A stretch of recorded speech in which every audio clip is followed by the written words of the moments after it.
Hi, my name is Sheryl Stedman with Keep Your Eyes Focused on Jesus. Hashtag KYEFOJ. Get your wristbands. We're reading today from Jesus Calling, June the 22nd.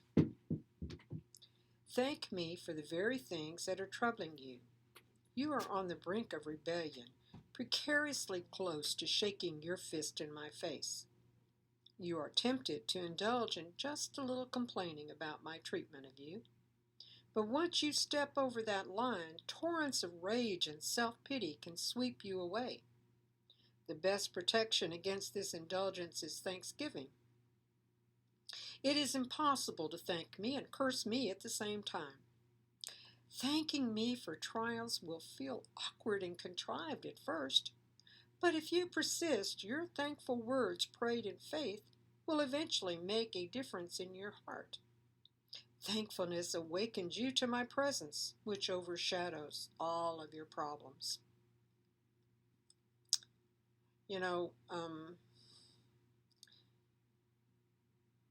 You're on the brink of rebellion, precariously close to shaking your fist in my face. Grief share, I've been in grief share for 2 years now, but I'm also facilitator of another grief share program during the day. And we talk about that because a lot of times when somebody has lost a loved one, they blame Jesus for taking them away from them. And we can't help it. We do shake our fist and say, "Why, God? Why did you do this to me?" Or we prayed, when Richard fell sick. Oh man, I tell you what, I prayed, and there was a whole bunch of people praying for him also. And I prayed and I prayed and I prayed. And he did get better. But he just ran out of juice. His body just, he didn't have any more spirit left to fight. And then you say, "Well, why? I prayed." "Oh, it must be your fault, Jesus." And then we blame him for something that he didn't really have a lot to do with. Now, I know that sounds strange to you, but think about it. We said yesterday, I am, I was, and I will always be. He tells us time and time again he's here in his presence.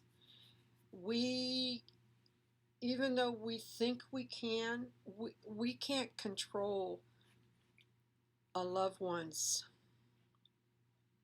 end of time. As much praying as we do, if it's their time and they've run their race and they're finished, as Paul says, then they go back to home. And we're supposed to rejoice. But we're not rejoicing for them.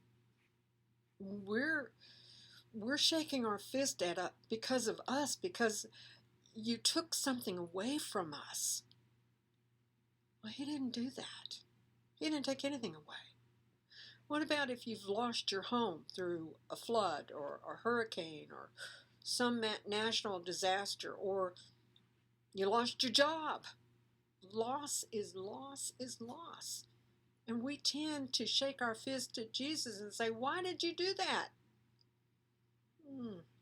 He didn't do it. You got to look at that. And if you don't understand it, time to really, really think about what is his contribution to all of this. And we live in a fallen world. Jesus can operate only when we give him the opportunity and the authority. If we give the authority to Satan, which we do in a lot of our actions, he can't really do a whole lot. I'm learning. But I also know you keep Jesus first in your life every day.